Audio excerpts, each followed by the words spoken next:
Ce soir, nous allons nous entretenir sur le sujet qui a été donné.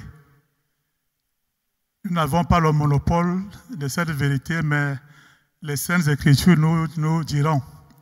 Amen.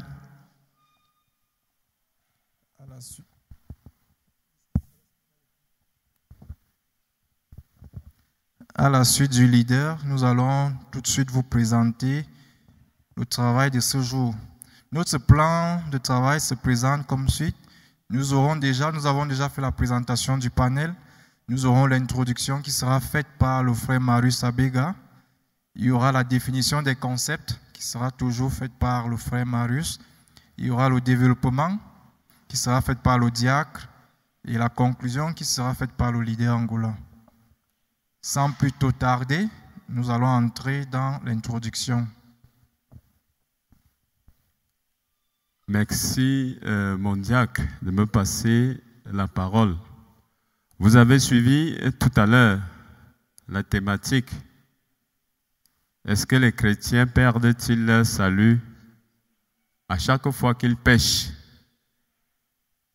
Ce sera à la lumière, n'est-ce pas, des Saintes Écritures que nous allons vous entretenir cet après-midi. Je bénis déjà, n'est-ce pas, ceux qui ont sacrifié de leur temps pour se retrouver ici. Il avait dit, quand vous êtes déjà 2 ou 3, n'est-ce pas, vous recevez déjà votre portion. Nous sommes plus de 3, nous sommes plus de 5. Et je voudrais saluer aussi, n'est-ce pas, une sœur qui est venue pour la toute première fois, suite à mon invitation. La sœur Hortense, soit la bienvenue à la chapelle. Sans plus attendre, le strict respect des Saintes Écritures, Jean 3, au chapitre 16, déclare « Dieu a tant aimé le monde qu'il a donné son Fils unique, afin que quiconque croit en lui ne périsse point, mais qu'il ait la vie éternelle. » Nous donnons directement le ton, n'est-ce pas, de ce qui va être le développement de notre thématique. Ça voudrait dire quoi? Ça voudrait dire qu'en partie, nous avons déjà répondu. Nous avons déjà répondu. C'est-à-dire pour dire que nous ne perdons pas notre salut. Illico presto, parce que nous avons péché. Vous allez suivre le développement tout à l'heure. Quant à ce qui est des concepts, un chrétien, n'est-ce pas, c'est quelqu'un qui a la foi en Jésus-Christ et qui a reçu le baptême et persévère dans les enseignements. C'est très important. Quelqu'un qui a la foi en Jésus-Christ et qui a reçu le baptême et persévère dans les enseignements. Le salut, c'est le fait d'être sauvé du péché, de la condamnation en recevant de Dieu la félicité éternelle. C'est-à-dire cette grande joie, n'est-ce pas, d'être compté comme un de ses enfants. Et le péché, c'est un acte conscient par lequel on fait ce qui est interdit par la loi divine. Le péché est un acte conscient. Nous sommes conscients que nous sommes en train de poser un mauvais acte. Est-ce à dire donc parce que nous posons cet acte-là d'une façon consciente, nous le faisons d'une façon consciente? Est-ce à dire pour cette raison que nous perdons notre salut? Le frère, ou alors le diacre Messi, n'est-ce pas, va essayer, n'est-ce pas, de vous donner une réponse dans son développement. Frère Messi. Merci beaucoup, frère. Une fois de plus, bonsoir. Nous allons directement entrer dans le développement de notre sujet. Nous croyons que Jésus-Christ est mort à la croix afin de nous sauver tel que le dit Jean chapitre 3 au verset 16. Par son sacrifice, tous ceux qui croient en lui héritent la vie éternelle. C'est ce qui s'appelle le salut. Le salut est un don gratuit de Dieu qui ne dépend pas de nous. La Bible déclare que Dieu ne se repent pas de ses dons. Ainsi, le salut nous est-il assuré? En somme, un chrétien peut-il perdre son salut à chaque fois qu'il pêche? Nous disons que le salut est une notion spirituelle qui signifie délivrance et libération. Le chrétien qui possède le salut se trouve délivré, libéré du péché et de sa condamnation. Il bénéficie de la grâce de Dieu et du don de la vie éternelle selon Romains chapitre 6 au verset 23. Ainsi, si nous sommes sauvés, ce n'est pas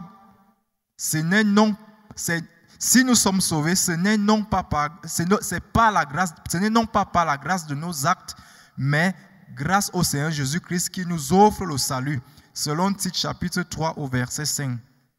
Pour recevoir le salut, la seule chose à faire est de se convertir sincèrement et d'accepter le Seigneur Jésus-Christ comme son Seigneur et Sauveur personnel.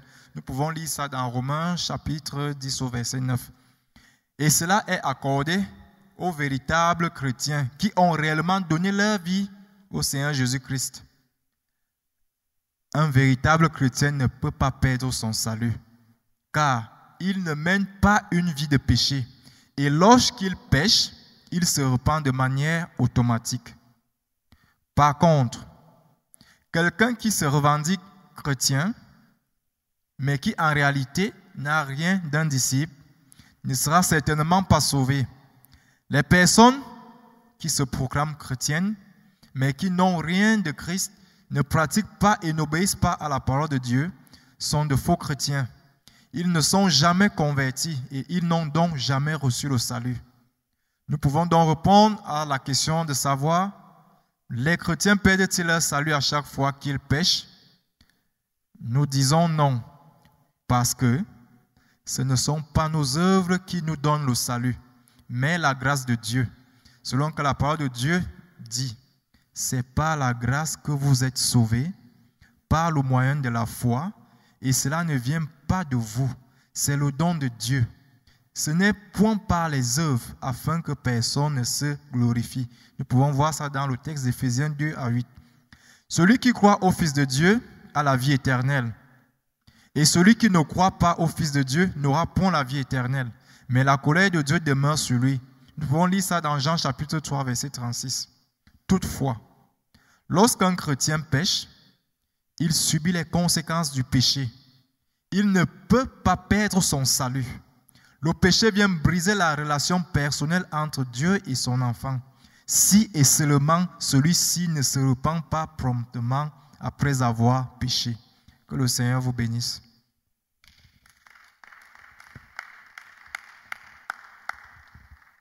Amen. Avant de conclure, je vais nous amener dans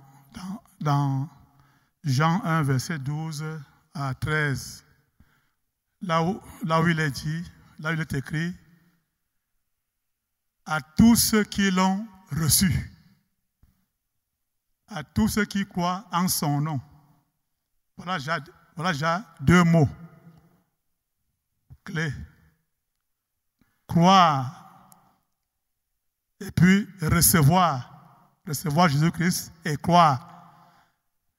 Et on peut encore lire dans le verset Romains 10, à partir du verset 9 et 10, pour mieux comprendre.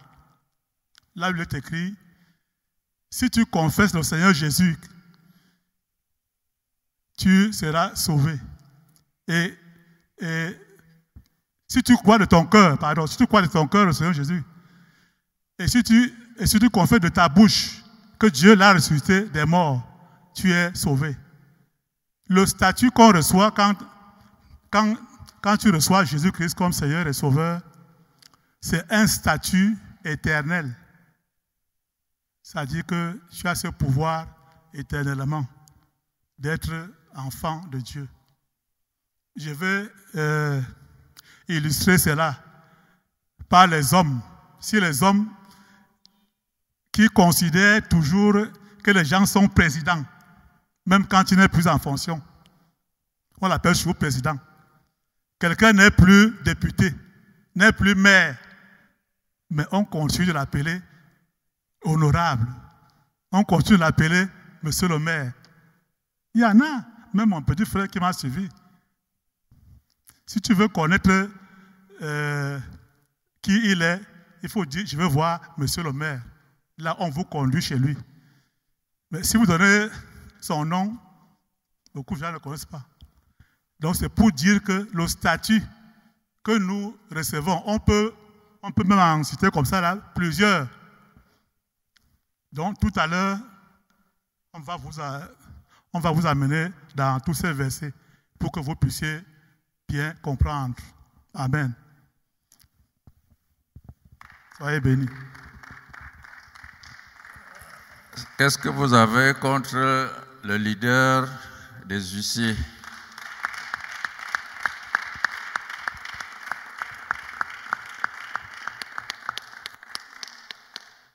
Vous savez qu'il a la machette. Il coupe. Alors, si vous n'applaudissez pas bien, vous serez coupé. Une salve pour le panel. Alléluia. En très peu de mots, le panel nous a fait comprendre que une fois le salut obtenu, on ne saurait le perdre. Question de dire également que on peut reformuler ça, que une fois sauvé, on l'est pour toujours. Alléluia. Alors, vous qui avez donc suivi, vos questions sont les bienvenues. Parce que moi, j'en ai aussi, mais je préfère ne pas faire la charité bien ordonnée. Nous allons donc commencer par la première ligne. Pas de questions. Deuxième, oui. Question. Deuxième question.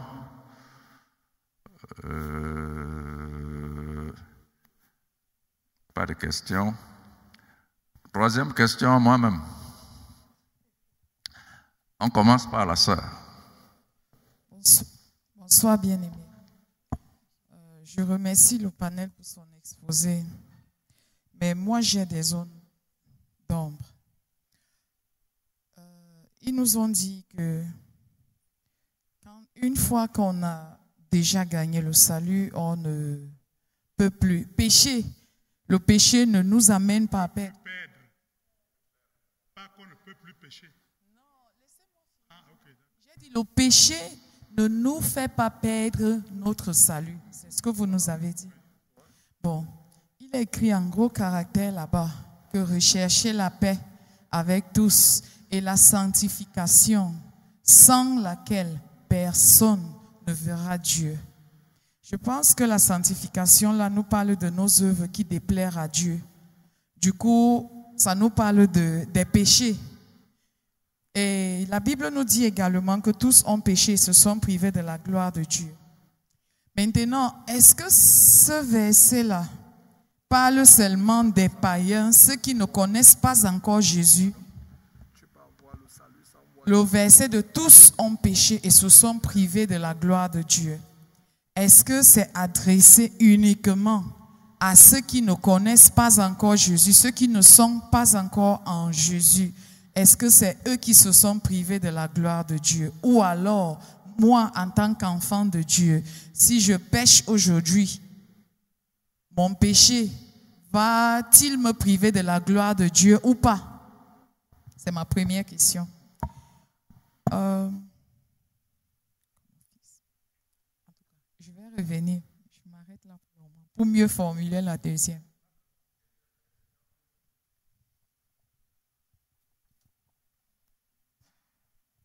Bonsoir. J'ai entendu un père dire que avant même la fondation du monde, Dieu avait déjà son registre le nombre de ceux qui sont déjà sauvés. J'ai lu quelque part dans le livre des Colossiens, si c'est 1 ou 2, que Jésus-Christ est le trésor caché de tous les temps qu'il a dévoilé à ses saints avant même la fondation, qu'il avait prévu avant même la fondation du monde. Donc, ça veut dire que les deux idées vont dans le même sens. Donc, j'aimerais savoir s'il y a ceux qui sont déjà destinés seulement pour l'enfer, comme il y avait déjà le registre, ou bien... Claire. Et puis, il y a certains chrétiens des États-Unis qui pensent que tu peux vivre dans le péché comme tu veux, comme le salut, c'est la grâce. Bon, comme c'est Dieu qui donne, bon, j'aimerais aussi que vous donnez l'éclaircissement. Troisième question. Nous savons, la parole de Dieu, la Bible, nous fait savoir que nous fournissons, toi et moi, nous fournissons aucun effort pour obtenir le salut. Donc, nous ne gagnons pas le salut parce qu'il n'est pas un gain pour nous, mais nous l'obtenons du fait de la grâce de Dieu. Je crois que c'est ce que j'ai cru comprendre à travers les propos du panel. Ce qui veut dire donc que le salut est corrélé à la grâce de Dieu. Mais la parole de Dieu nous dit, là où le péché a abondé, la grâce a surabondé. Ça veut dire donc que si mon péché est à, je dis n'importe quoi, degré 10, j'aurai la grâce de 10,1. Donc j'ai toujours un bonus. Alors, si c'est donc ça, que là où le péché est, la grâce surabonde, je me dis que le péché ne gagne pas. Donc, le salut est toujours là. Je suis d'accord. Mais là où je ne comprends pas, c'est que la grâce va surabonder tout le temps. Mais quand je vais me complaire dans le péché aussi tout le temps, est-ce qu'il n'y aura pas un moment où ça va commencer à me nuire? Parce que, sauf s'habituer au péché, on dit que l'habitude devient une seconde nature. Est-ce que le fait de m'habituer au péché, malgré le fait que la grâce va surabonder, est-ce que ça ne va pas me faire traîner des casseroles? C'est la question.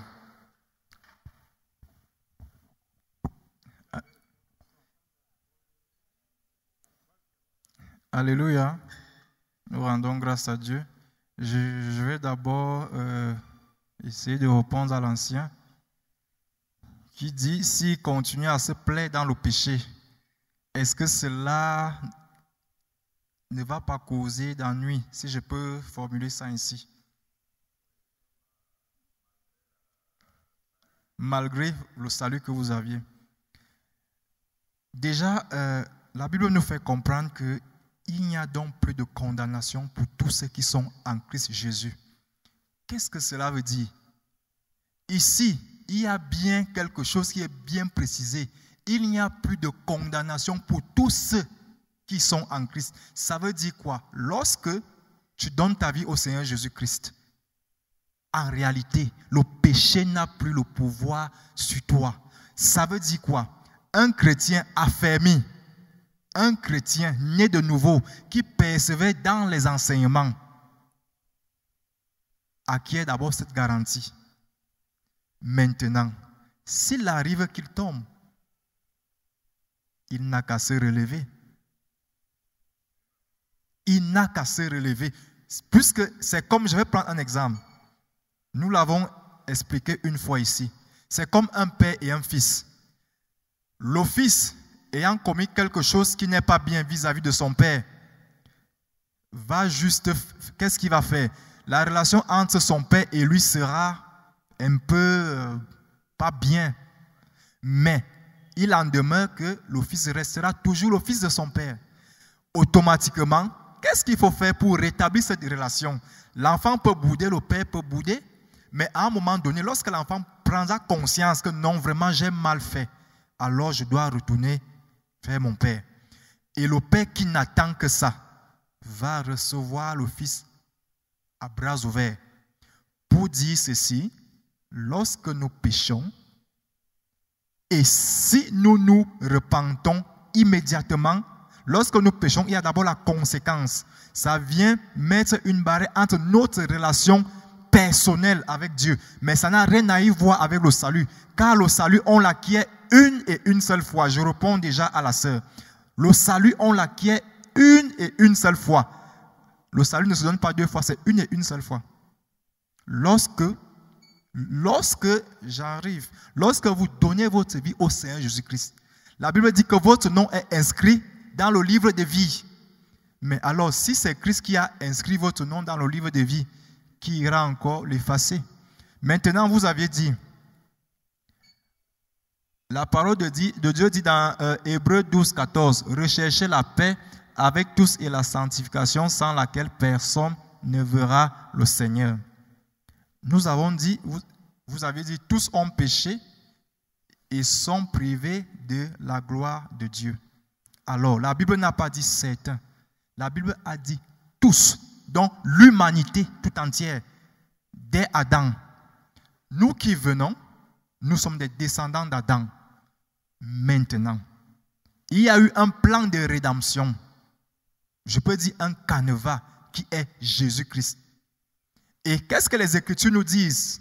La Bible dit ceci, tel que le leader l'a dit: si tu confesses de ta bouche le Seigneur Jésus-Christ, si tu crois dans ton cœur, c'est la seule condition, alors tu es sauvé. Maintenant, le salut, je reviens sur ce verset, le salut ne peut pas, on ne peut pas perdre le salut. C'est parce que vous n'avez pas suivi vers la fin, vous n'avez pas été attentif. Nous avons dit ceci: celui qui croit au Fils de Dieu, Jésus-Christ, a déjà la vie éternelle. Alors cette vie éternelle, qui peut nous l'enlever? La Bible nous fait comprendre que même pas les difficultés présentes, futures, même pas le feu, aucune circonstance ne nous séparera de l'amour de Dieu. Alors, un chrétien, lorsqu'il pêche, qu'est-ce qu'il fait?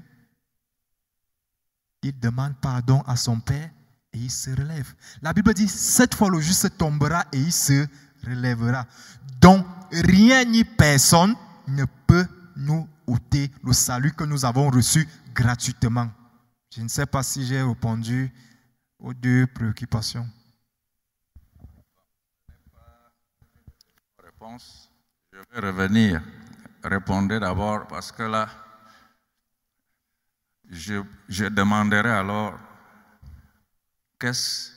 quelle est la différence entre moi qui pêche à longueur de journée, je demande pardon.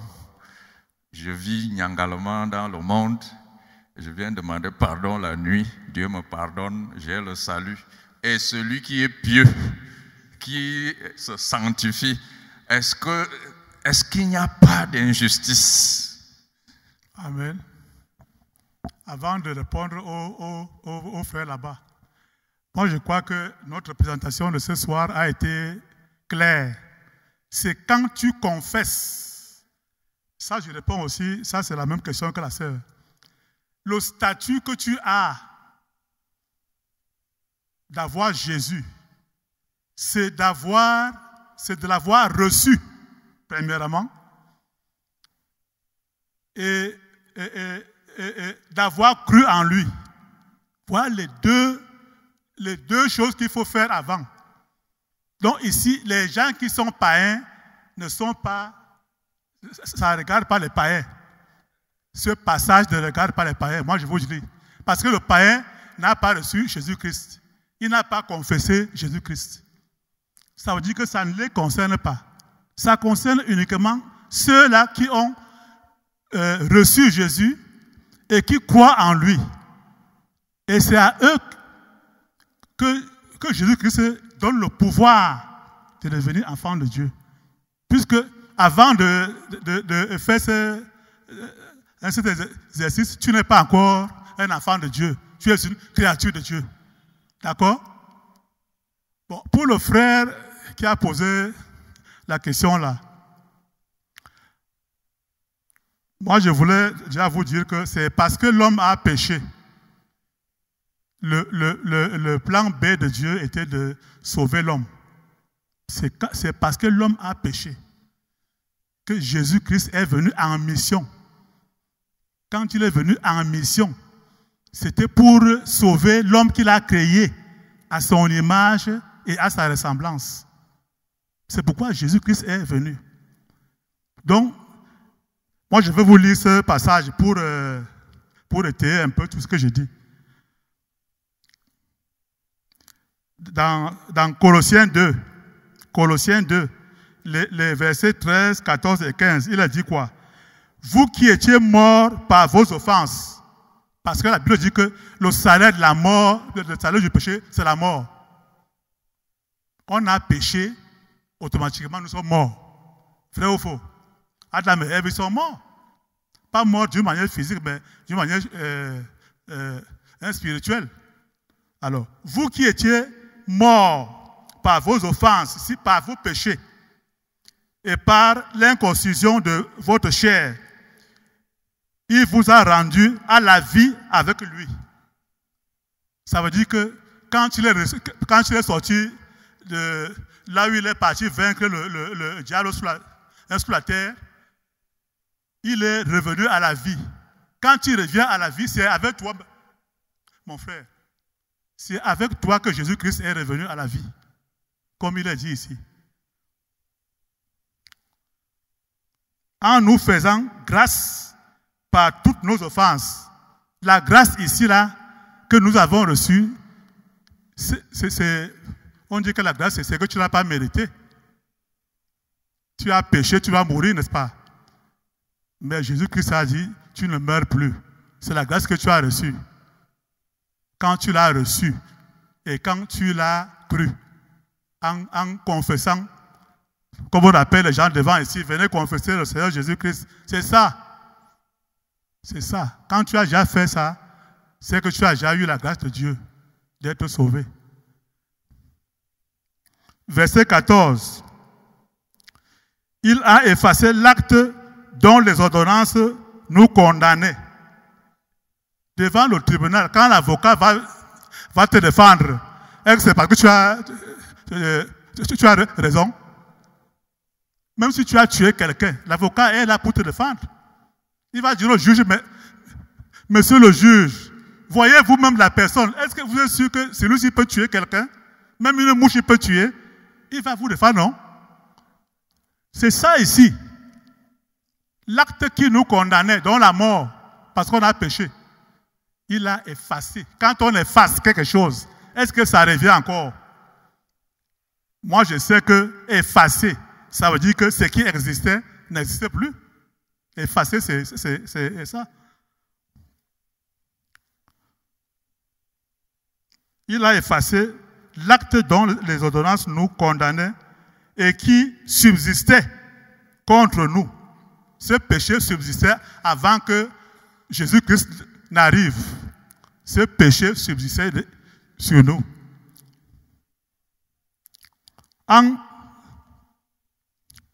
Il a détruit en le clouant à la croix. Donc quand Jésus-Christ est parti sur la croix, c'était le dernier acte. C'est-à-dire tout ce que nous avons fait de mal, le péché que nous avons commis et qui nous a amenés à la mort, tout ça a été cloué sur la croix. Ça veut dire qu'il n'y a pas de gens prédestinés pour l'enfer. Celui qui va en enfer, c'est parce qu'il ne veut pas se repentir. David, quand Dieu dit que David est Dieu, l'homme selon le cœur de Dieu, c'est parce que chaque fois que David commettait le péché, dès qu'il était conscient que ce que je viens de faire est mauvais, il dit, Seigneur, maintenant là, vraiment, je sais que tu vas seulement me tuer. Mais comme Dieu voyait son cœur, qu'il se repentait à chaque fois. Mais il y en a qui pêchent, qui accumulent péché sur péché, mais ne se repentent jamais. Il y en a, hein? Il y en a. Il y a des gens qui ne font que pécher, pécher, pécher, mais se repentir jamais. Voilà à peu près ce qu'on peut dire par rapport aux questions qui ont été posées. Alléluia. Je veux un peu parler de le problème de prédestination. Vous savez, la Bible a été traduite. Et les Français ont l'habitude de dire que la traduction d'un propos est le début de son aliénation. C'est-à-dire que, je prends un exemple. Nous les Africains, lorsque les Blancs sont arrivés chez nous, nous n'avions pas de table. Donc on ne pouvait pas appeler la table. Il n'y a pas un nom pour la table. Nous avons appelé table comme on a entendu le Blanc dire. Parce que nous n'en avions pas. Nous n'avions pas de fenêtre. Donc, on a appelé fenêtre comme on a entendu le Blanc dire. Donc, la traduction est le début d'une aliénation. Qu'est-ce que je veux dire par là? Prédestination ici. Dieu est bon. Donc, il ne peut pas dire que celui-ci, il meurt, l'autre, il vit. Le seul problème que nous devons comprendre dans ça, c'est que pour Dieu, il est intemporel. C'est-à-dire qu'il n'y a pas le temps pour lui. Hier, aujourd'hui, demain, tout ça là, chez lui là. Donc, il voit comment les gens pensent à te mettre au monde. Et il voit même comment tu meurs. Tout ça là, c'est chez lui. C'est à part. Oui, Dieu, tout est là. Donc, tout ça là, il voit. Comme c'est donc là, la manière de traduire ce grec cet araméen en grec, ça n'a pas de mot. Donc, on préfère dire que, une façon de dire que depuis la nuit des temps, il savait que ça allait être comme ça. Malheureusement, au lieu de faire cette longue phrase, on dit donc prédestiné.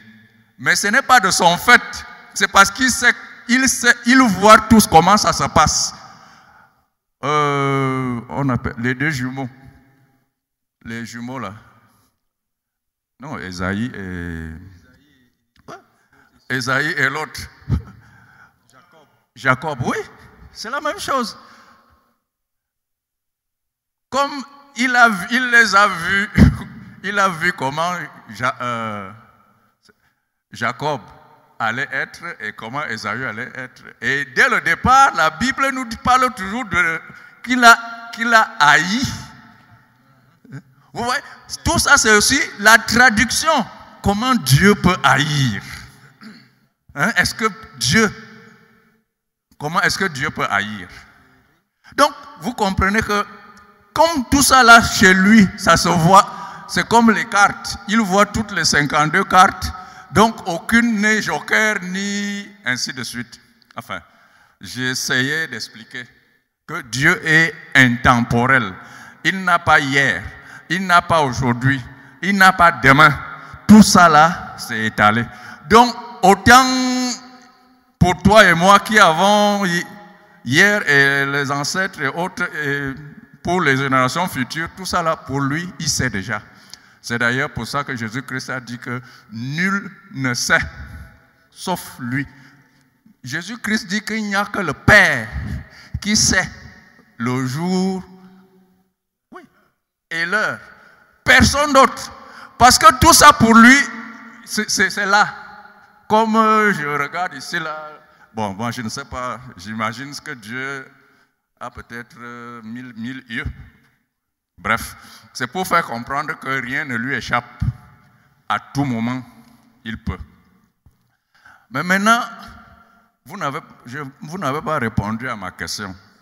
Parce que j'ai demandé que, est-ce que moi, qui suis un pécheur invétéré de tout le temps, mais je confesse, je confesse que j'ai péché, je me repens. Et le pasteur Nemba, lui, il est pieux. Sanctification, amour, tout ça là, il est dedans. Vous croyez qu'on est pareil? Est-ce qu'on est pareil? Est-ce qu'on a le même traitement? Parce qu'il faudrait qu'on sache bien. Parce qu'au sortir d'ici, il y a des gens qui peuvent dire que, ah bon, pourquoi je perds le temps? Je m'en vais au marché mondial, je reviens, je dis pardon. Oui, la grâce va surabonder. Donc, il faudrait qu'on parte d'ici, parce que nous ne devons pas partir d'ici avec des faux enseignements. Que dit la parole de Dieu pour celui qui pêche et celui, bon, pas qui ne pêche pas, mais qui le fait le moins possible? Ont-ils le même traitement? Ce salut-là, pour lui, c'est avec S majuscule ou S minuscule ou ainsi de suite. Est-ce que c'est la même chose? Est-ce que c'est la même récompense?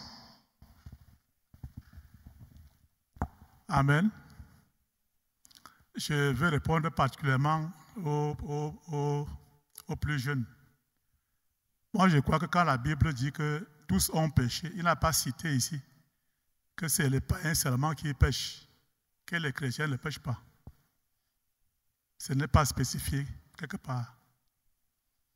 Quand il dit tous ont péché, c'est que c'est le chrétien et le non-chrétien. Et il dit encore, il fait grâce, puisque pour parvenir au salut, c'est pas la grâce, frère. C'est pas la grâce.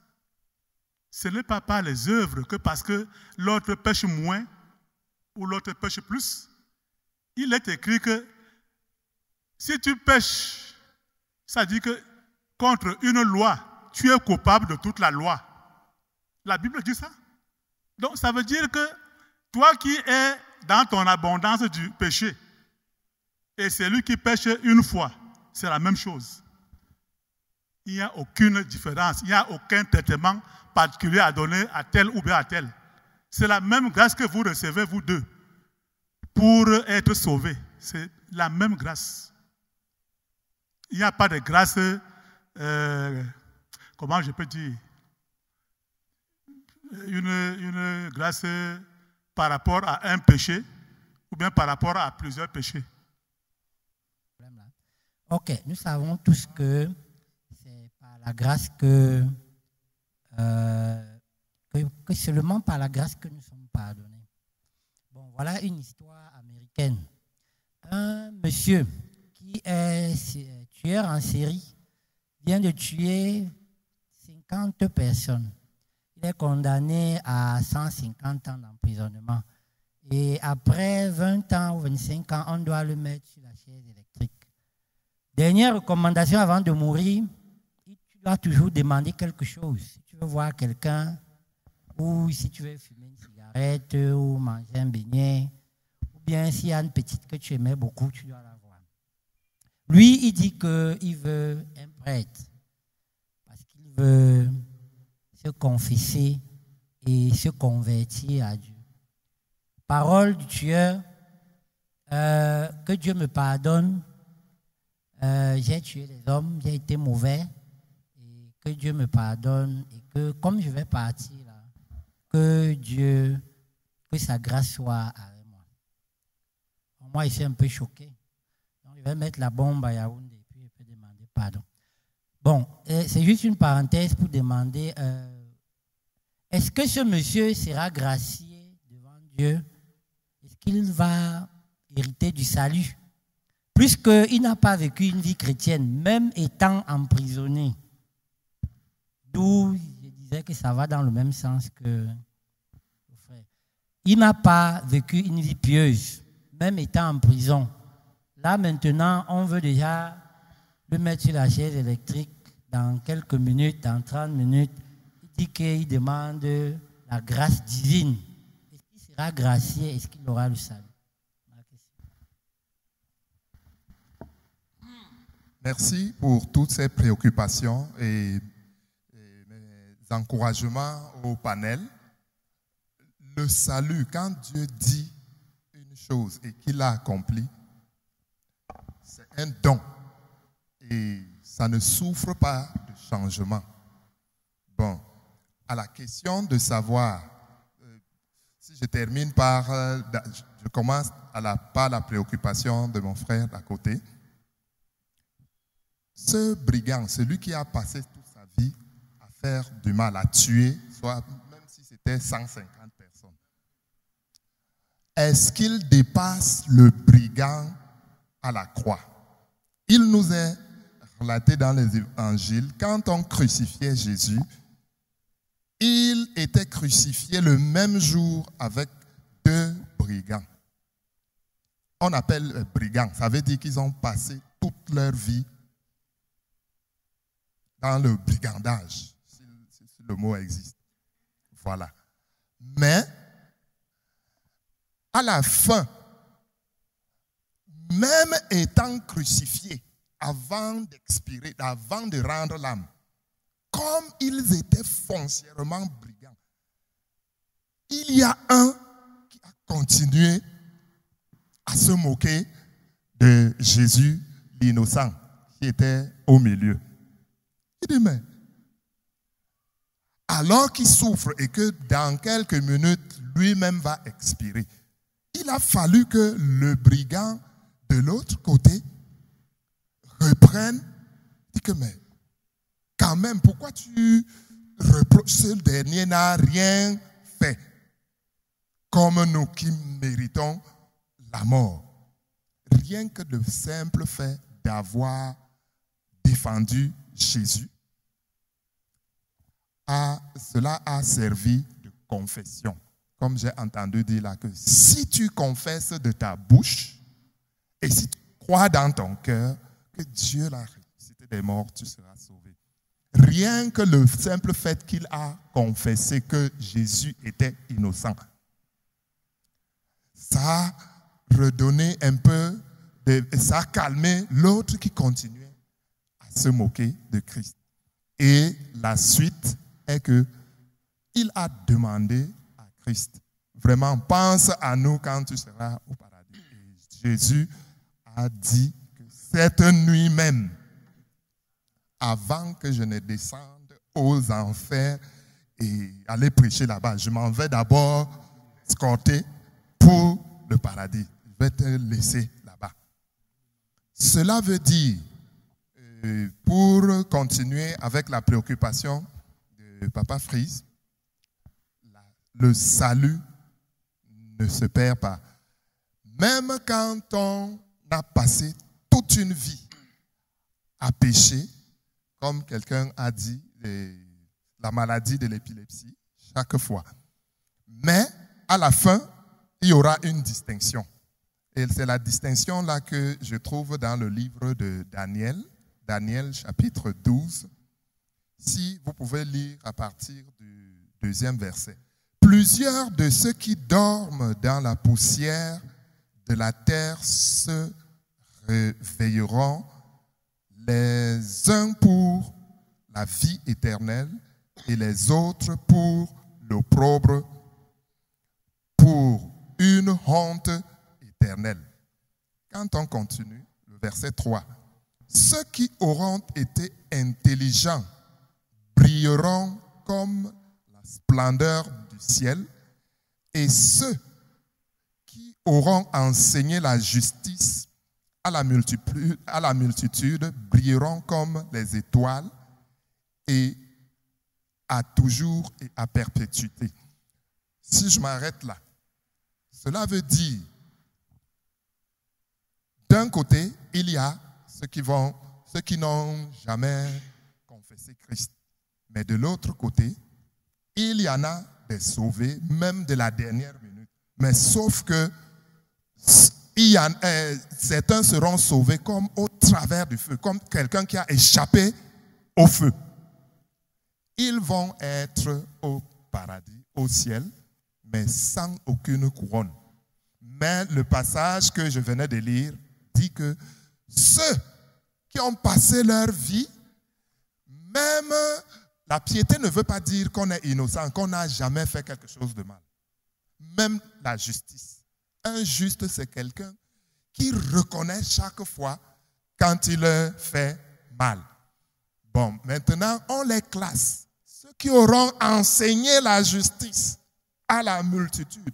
Et ils vont briller comme des étoiles.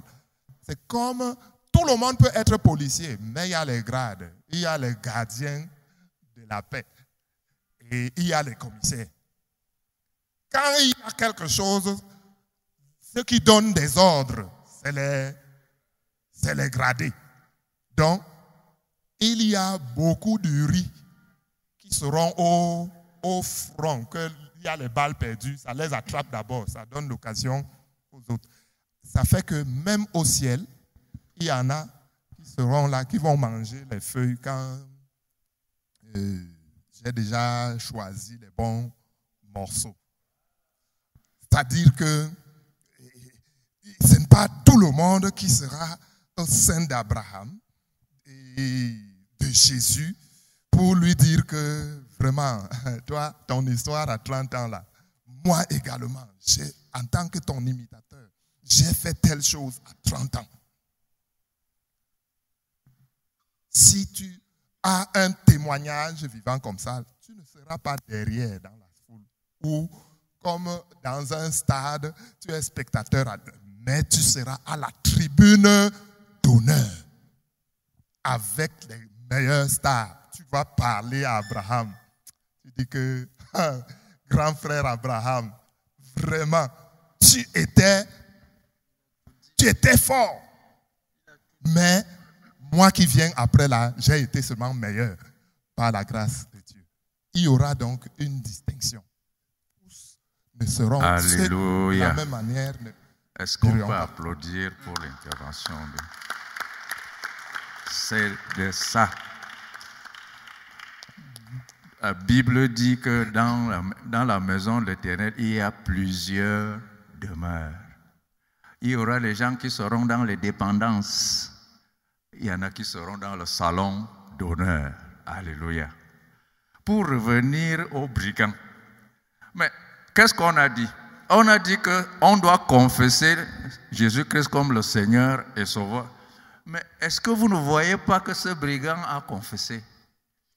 Il l'a confessé en disant que c'est nous qui avons fait du mal par rapport à lui. C'est une confession. Et la deuxième chose, il a reconnu comme Seigneur, puisqu'il dit, quand tu seras dans ton royaume. Donc les deux choses qui sont les préalables pour le salut, il les a réunis. Alléluia. Amen. C'est juste pour ajouter que ce que le pasteur a dit, c'est mon prolongement.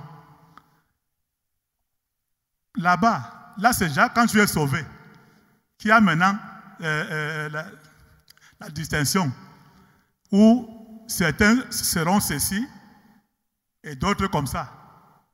Par exemple, Abraham, Lazare. C'est Lazare qui continuait de faire la commission là-bas parce qu'il n'a pas servi ici. Mais étant sauvé, oui, c'est le prolongement de ce que j'ai dit que le pasteur a parlé. Il faut d'abord être sauvé. Il faut d'abord être au ciel pour bénéficier de plusieurs demeures que Dieu a réservées pour ses enfants. Alléluia. Il n'y a pas d'autres questions. Moi, j'ai encore des questions. Allez, parce que j'ai encore une question, mais je ne voudrais pas monopoliser. Fait. Est-ce que ça veut donc dire que j'apprécie tout ce qui a été dit. Je suis même très instruite là. J'ai appris beaucoup de choses là ce soir. J'ai été enrichie encore ce soir. Mais maintenant, comme l'ancien a dit, il y en a qui ne sont peut-être pas présents ici avec nous, mais qui nous suivent au travers des réseaux sociaux et qui n'ont certainement pas la même maturité spirituelle que nous avons. Bon, on a compris que quand on pêche, on demande pardon et on arrange la situation. Et que même étant pécheur, c'est vrai, tu demandes pardon, tu acceptes Jésus comme Seigneur et Sauveur. Tu crois que Dieu t'a pardonné et que tu es sauvé. Bon, cela te sauve de l'enfer quand même. Même s'il faut que tu ailles être commissionné comme Lazare au ciel. Mais là, le feu ne te brûle pas. Est-ce que maintenant, en tant qu'enfant de Dieu, je sais que la fornication n'est pas bonne. J'ai gêné, j'ai prié, j'ai pris des nuits de prière pour un emploi. Et avec déjà des dossiers déposés un peu de partout, hein. Quand on m'appelle, est-ce que c'est vous, mademoiselle telle? Je dis oui, c'est moi. On dit, vous avez déposé un dossier ici. Oui, le poste vous est offert. J'arrive. Maintenant, le boss qui me reçoit me dit, oui, vous avez le poste à une seule condition. Oui, justement, son canapé m'attend pour que j'aille au travail. Ok. Est-ce qu'il faut donc maintenant que je dise, Seigneur, toi-même tu sais que j'ai besoin. Entre-temps, tu es menacé d'être expulsé de chez toi. Tu as peut-être passé une semaine, pas parce que tu gênais, mais parce que tu n'as même pas de quoi manger. Il y a ta famille, il y a des gens, tu peux même avoir un parent malade. Et tout ça ne regarde que toi. Est-ce que pour avoir donc cet emploi, j'accepte? Et puis, quand je rentre le soir, je me mets à genoux. Dieu est miséricordieux. Seigneur, pardonne-moi, c'est parce que je voulais ce travail. Seigneur, pardonne-moi, demain je n'aurai plus de maison. Seigneur, pardonne-moi, ma mère est malade. Seigneur, pardonne-moi, j'ai passé 3 semaines sans manger. Dieu est miséricordieux, non? Il me pardonne, non? Je prends le travail. Bon, j'ai demandé pardon et puis la vie continue. Est-ce que c'est ça qu'il faut? Parce que Dieu est miséricordieux. Alléluia. Je prends un autre exemple. David, l'homme selon le cœur de Dieu. Au lieu d'aller au combat, il reste dans son palais à faire le voyeurisme. On sait ce qui est arrivé. Un enfant est né. Si c'était simplement l'adultère, il est allé jusqu'à envoyer le mari de Bathsheba et il demandait qu'il soit devant, puisque devant là, c'est eux qui meurent les premiers. Il est mort. David a demandé pardon et Nathan a dit à David que Dieu t'a pardonné. Mais l'enfant est mort, malgré ce que David a fait. Mais regarde la progéniture de David dans la Bible, c'est le désastre. Les incestes, Salomon même. Salomon n'était pas une référence, sauf pour... Salomon n'était pas une bonne référence quand on le regarde. Donc, David a été pardonné. Mais, exactement. Parce que Dieu dit que toutes choses concourent au bien de ceux qui l'aiment et ceux qui sont appelés selon son dessein. Le canapé que tu auras fait te donnera le boulot, mais ça ne peut pas être le boulot, comme on dit souvent, que les bénédictions de Dieu, elles vont s'accompagner certainement de chagrin. Parce que certainement, ce monsieur au canapé, quand il va se souvenir de tes services, il va demander si vous pouvez encore recommencer. Et quand tu vas refuser, il n'y aura plus le travail. Est-ce que ce sera encore une bénédiction? Or, l'ancien Oswald nous a raconté une histoire ici d'une sœur qui a appelé pour des prières parce qu'elle voulait briguer un poste de directeur. Ils ont prié et le jour où on a nommé, la sœur n'a pas été nommée. On préfère laisser ce qui s'est passé. La sœur n'a pas été nommée, mais 6 mois plus tard, ce poste de directeur a été supprimé de la société. Hein? Alors, voilà comment Dieu préserve. Voilà. Donc, ce n'est pas... Dieu nous pardonne. C'est là où nous devons savoir. Dieu, péchons milliards de fois, même par seconde. Nous serons pardonnés. Mais nous subirons les effets. On subira les effets nous-mêmes, nos enfants. Enfin, tout ce qui est lié à nous. Les effets, on ne peut pas les enlever. Et comme a si bien dit le pasteur Nemba, il y aura la place. Ceux qui seront assis devant et ceux qui entendront seulement la voix que quelqu'un parle au loin là-bas. Il y a quand même une différence entre la tribune d'honneur et le Shabbat. Donc, il y a un grand honneur. Nous ne devons pas honneur. Nous devons vraiment rechercher la sanctification là pour avoir les meilleures places possibles. Pour qu'on ne vienne pas nous dire que le chef dit de faire, mais que le chef me dise à moi-même que fais. Alléluia. Parce que dans la demeure de Dieu, il y a plusieurs dans la maison de Dieu, il y a plusieurs demeures. Et les demeures, ce sera en fonction du service. Là, maintenant, je pose ma question.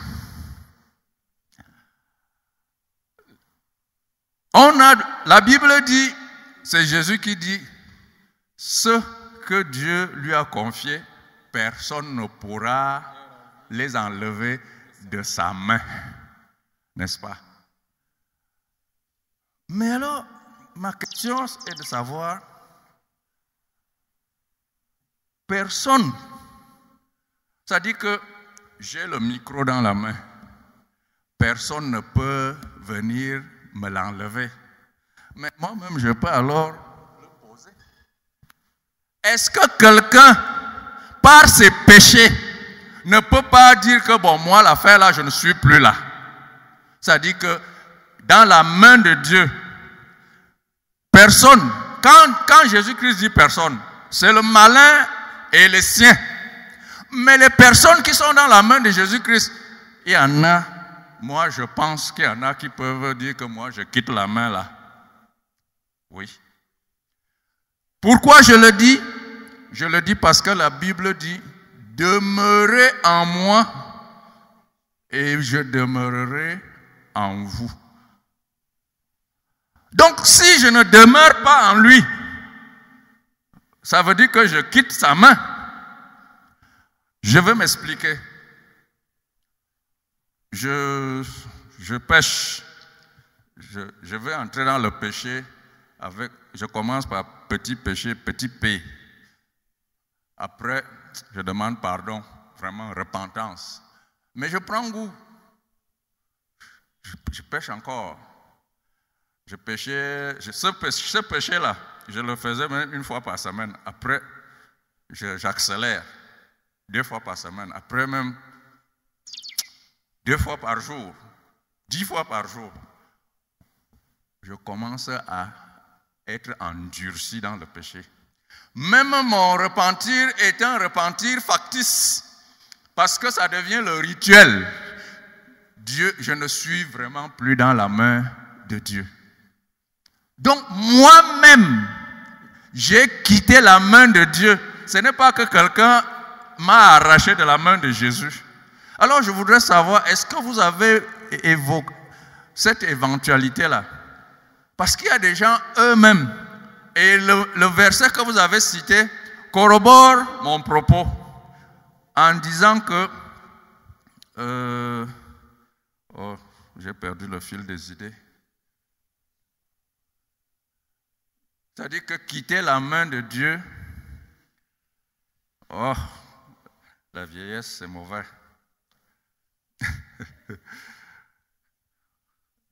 Permettez que je reprenne le fil des idées. Oui, lorsqu'on pêche, je reprends. La Bible dit, personne, les gens que Dieu a confiés à Christ, personne ne peut les arracher de sa main. Mais Christ même dit également, demeurez en moi et je demeurerai en vous. Donc, demeurer là, ça veut dire que si je ne demeure pas, lui aussi, il n'est plus. Et j'ai continué en disant que je peux perdre, c'est-à-dire que c'est moi qui quitte la main de Jésus et je ne suis plus dans le salut. C'est-à-dire que je le galvaude moi-même du fait du péché, parce que je me suis tellement mis dans le péché que les phases de confession, repentir sont devenues des phases factices. C'est-à-dire que c'est rituel. Comme certains prient là, c'est-à-dire qu'il se met à prier. Quand il prie même et que le voisin dit quelque chose, il répond même que oui, j'ai suivi. Il continue la prière parce que pour lui c'est un rituel. Est-ce que vous pouvez nous expliquer si un homme peut lui-même, c'est-à-dire que c'est lui qui perd son salut.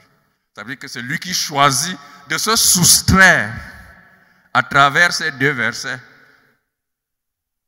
Est-ce que c'est fondé?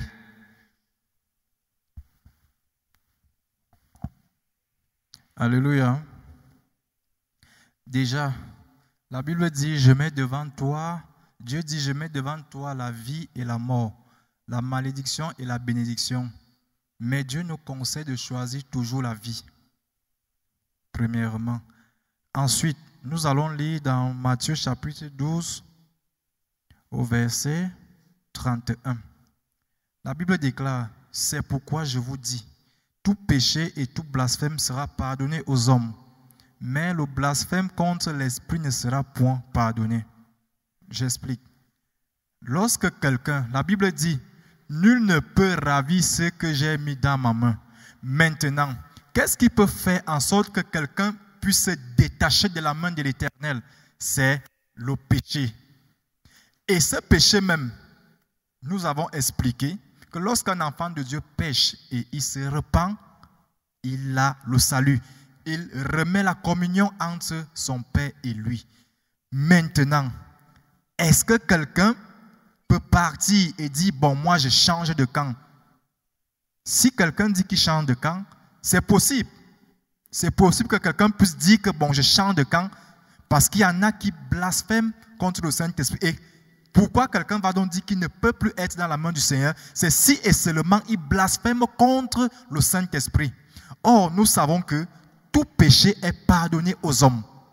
Alors, si quelqu'un qui a cru hier se met à dire, bon, le Seigneur Jésus-Christ, Jésus-Christ n'est pas Seigneur et il n'est pas Sauveur, je ne le reconnais plus comme mon Sauveur, alors là, il aura blasphémé contre le Saint-Esprit.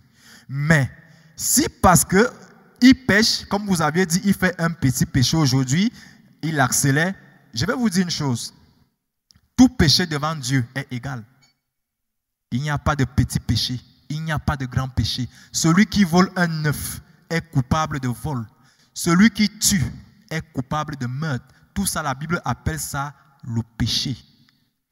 Maintenant, si, lorsque le Seigneur Jésus-Christ lui-même dit, ce que j'ai mis dans ma main, nul ne peut les ravir. Ça veut dire, même le péché, le chrétien qui tombe, puisque Dieu lui a donné l'assurance, il peut même avoir des moments troubles. Certaines personnes, ils disent, depuis que je sais Dieu, je ne vois pas les fruits, ils se découragent. Mais qu'est-ce que la Bible dit? Voilà pourquoi la Bible nous dit que ce livre de la loi ne s'éloigne point de ta bouche. Médite-le jour et nuit. Nous pouvons dire que des personnes qui peuvent peut-être dire que je me détache du Seigneur, mais qui n'ont pas blasphémé contre le Saint-Esprit, c'est juste un moment d'égarement, un moment de fatigue, de désespoir. Mais si quelqu'un, ouvertement, déclare qu'il n'est plus dans le camp de Jésus-Christ, il dit, parce que la condition pour hériter le royaume de Dieu, c'est de confesser le Seigneur Jésus-Christ comme Seigneur et Sauveur, c'est de croire dans son cœur. Maintenant, si c'est le contraire qui se produit, ça veut dire que tu ne crois même pas. Tu es farouche, tel que l'apôtre Paul faisait.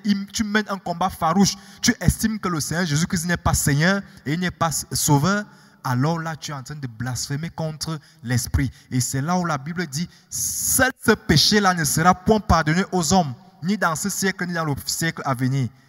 Donc pour moi, une personne qui est dans la main de Dieu, seul le péché ne peut pas faire en sorte qu'il soit hors de la main de Dieu, même si lui-même pratique ce péché continuellement.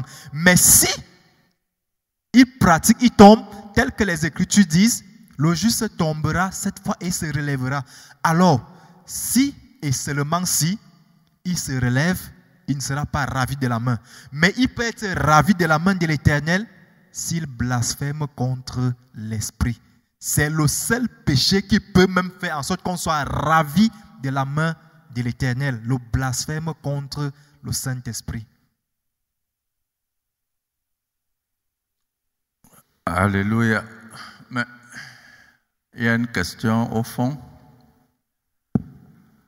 Je bénis le panel pour les intervenants pour ce thème. Mais je suis encore dans la soif. Au sujet de Judas, je voudrais demander si Judas avait reçu le Seigneur Jésus-Christ. Et pourquoi est-ce qu'on dit que son repenti a été en vain, n'a pas été considéré? Parce que quand Judas reconnaît qu'il a livré le Seigneur Jésus-Christ, il s'est repenti. Je ne sais pas pourquoi on dit que son reparti a été vain. Donc je ne suis pas encore totalement satisfait par rapport à ça.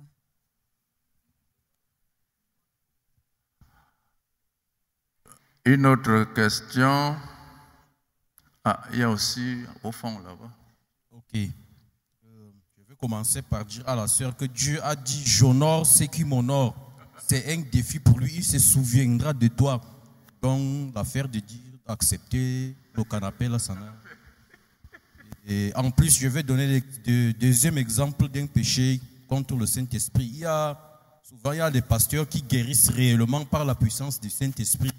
Ils disent que c'est par la puissance du diable ou bien il est dans la secte ou ceci, c'est ça, c'est insulter le Saint-Esprit parce que les pharisiens ont dit à Jésus que c'est par la force de Baal-Diabol que Jésus opère ces miracles. C'est suite à ces conversations-là que Jésus a répondu en disant le verset que vous venez de citer.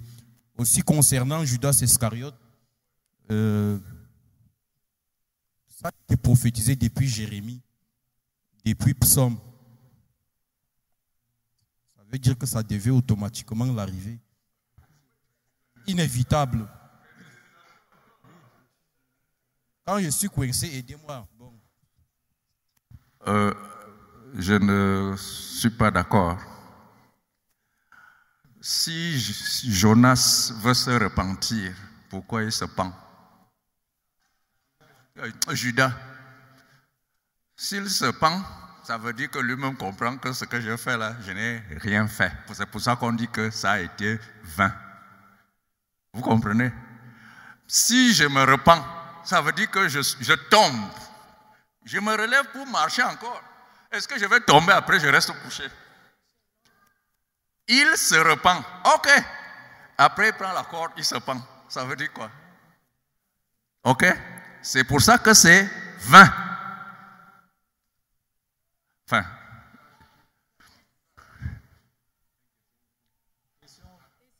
Question au fond.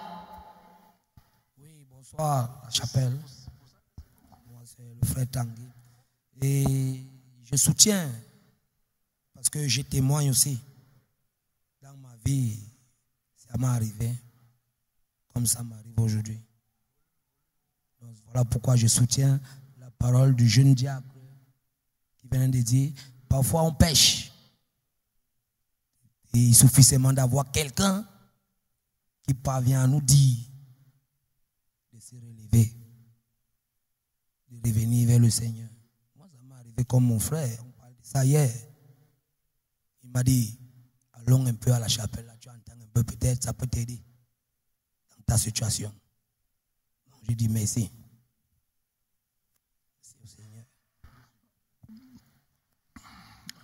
Que Dieu seul en tire sa gloire. Bien-aimés, lorsque nous sommes tous pécheurs, nous sommes tous pécheurs, mais beaucoup parmi nous ne pêchent pas vraiment. Je me lève, je m'en vais pécher. Nous péchons par contingence.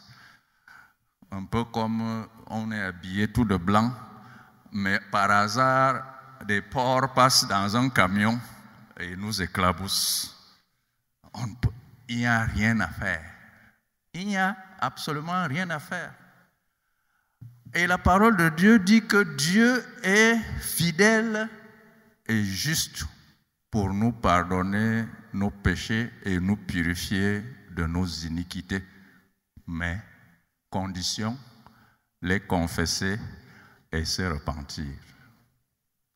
C'est Dieu qui dit.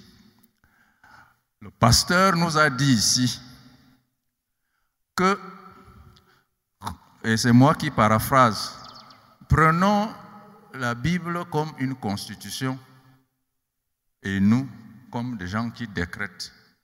Dieu nous a souvent demandé de le mettre comme un défi. C'est Dieu qui dit qu'il pardonne. Il nous purifie si on confesse. Mais purifions. Commençons par dire que c'est toi-même qui as dit, me voici qui fait. En principe, les conditions devraient être réunies.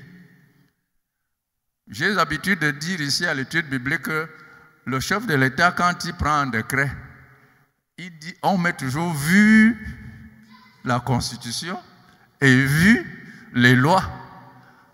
Mais nous devons faire pareil. Vu ce que lui-même a écrit, je décrète, mais je ne peux pas décréter que je suis sauvé. Je décrète simplement que Dieu, tu as dit que si je fais ceci, tu feras cela. Voilà, j'ai fait ma part. Pour le frère qui est venu, mon frère, tu es pécheur, comme moi-même je suis.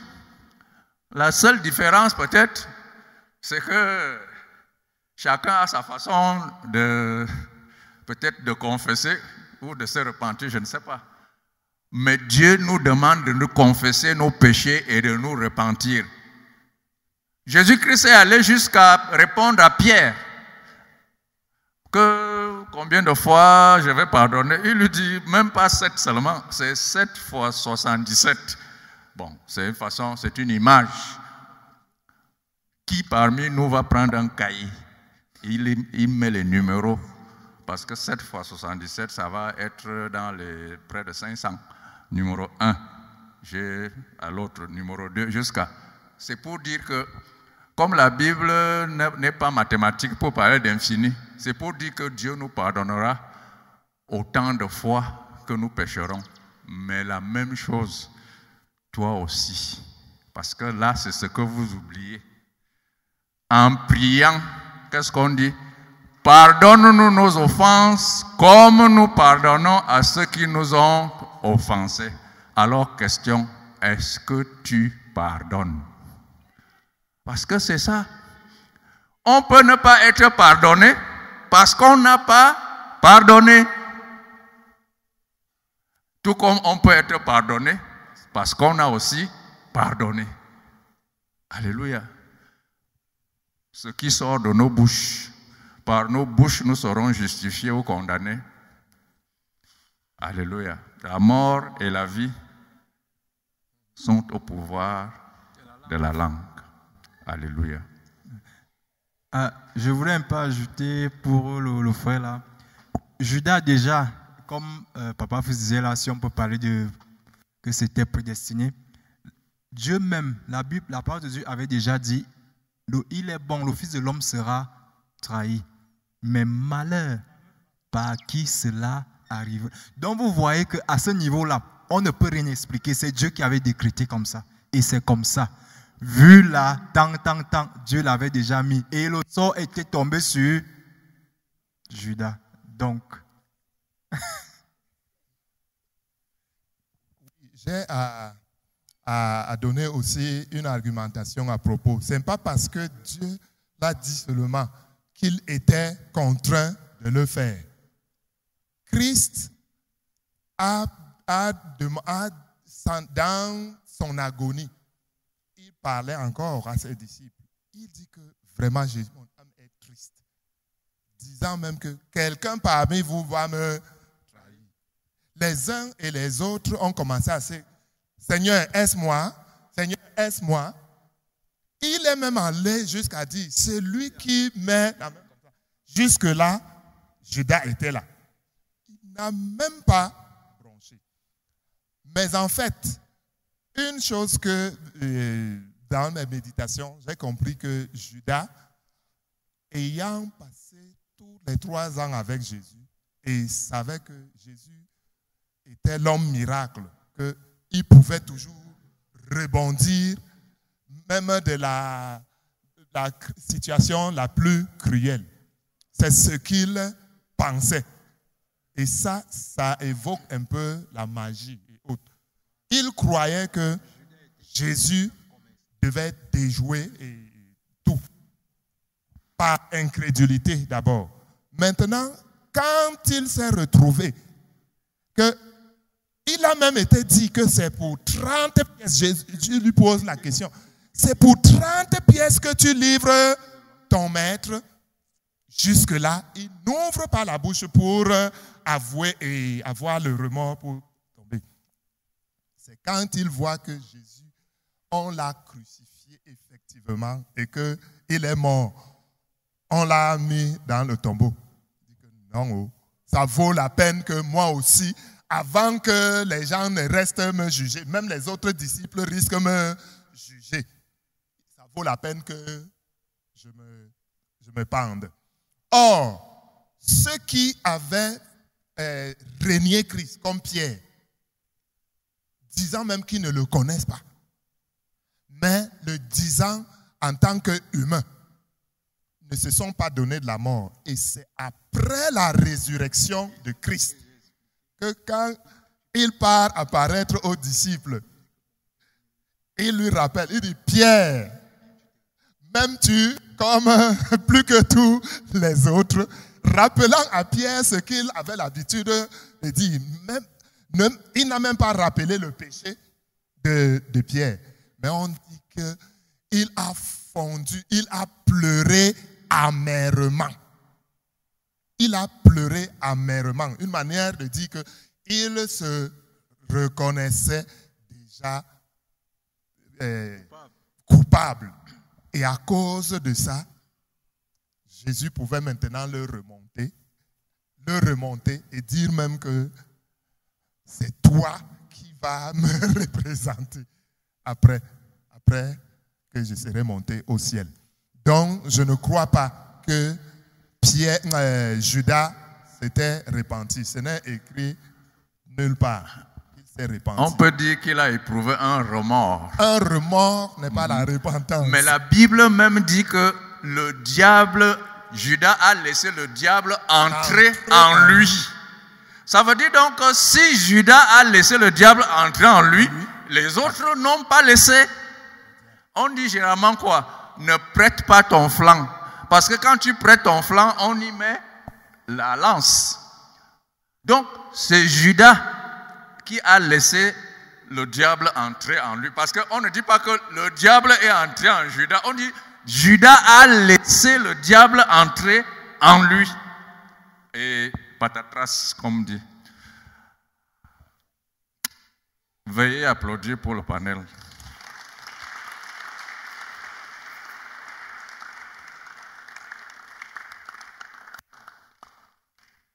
Bien-aimés, j'espère que c'est clair dans la tête de tout un chacun.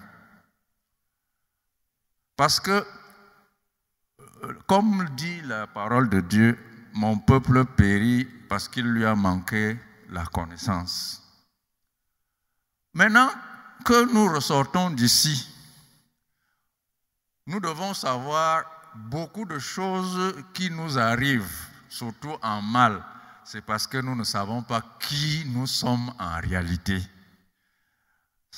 C'est une sœur qui avait dit ici que nous sommes comme des héritiers d'un milliardaire, mais nous louons la maison, nous payons le loyer de la maison dont nous avons nous-mêmes hérité. C'est-à-dire que mon nom, cette maison-là, c'était la maison de mon père. Il est mort, j'ai hérité de cette maison, mais je m'en vais payer le loyer, verser le loyer quelque part. Finalement, cet argent me reviendra, mais j'ai des contraintes. Nous ne savons pas qui nous sommes. Et c'est la raison pour laquelle beaucoup peuvent penser, parce que la perte du salut, c'est une culpabilisation. Et nous savons qui est le roi de rétroviseur, là, celui qui aime nous faire regarder derrière. Le malin aime venir dire que non, toi aussi, avec ce que tu as fait hier là, non, quand même. Mais nous ne sommes pas là pour ça. Nous ne sommes pas là pour ça. Jésus-Christ est arrivé. Le diable lui dit que fais ceci. Il dit seulement, il est écrit. Bien-aimé, nous également, nous devons faire pareil. Parce que tous les jours, nous sommes mis à contribution pour reculer. Les accusations. Et ce sont ces accusations qui peuvent faire que tu arrives à la frontière de la main. À un moment, tu glisses, tu tombes et tu es hors de la main. Alléluia. Parce que, à force de flirter, enfin, de marcher à côté d'une frontière, à un moment, on ne sait même plus si on l'a franchie. C'est la raison pour laquelle Jésus-Christ, quand il partait, il a dit que je vais vous envoyer le Consolateur, l'Esprit Saint. Est-ce que combien parmi nous sommes conscients même que l'Esprit Saint est avec nous? C'est parce que si nous étions vraiment conscients que le Saint-Esprit est en nous, je ne sais pas, beaucoup de choses changeraient. L'Esprit Saint, c'est lui qui nous convainc d'abord, parce que toi et moi, nous savons quand on pêche. C'est lui qui nous convainc, tu viens de faire mal. Mais c'est encore lui qui nous console. Et lui qui nous dit même ce qu'il faut faire. Parce que quand tu vas vouloir prier, c'est encore lui qui va mettre les mots sur tes lèvres, les bons mots. Parce que toi, tu vas d'abord commencer à dire que tu sais que je voulais même faire, mais c'est l'autre qui... Tu veux te justifier. L'Esprit Saint, c'est lui qui fait tout. La Bible résume ça en disant qu'il nous conduit dans les verts pâturages et près des eaux paisibles. Alléluia. Mais alors, comment faisons-nous pour encore marcher avec, faire comme s'il n'était pas là? Le pasteur Samba résume ça en disant comment vous pouvez être assis au bord de la rivière et vous laver les mains avec la salive.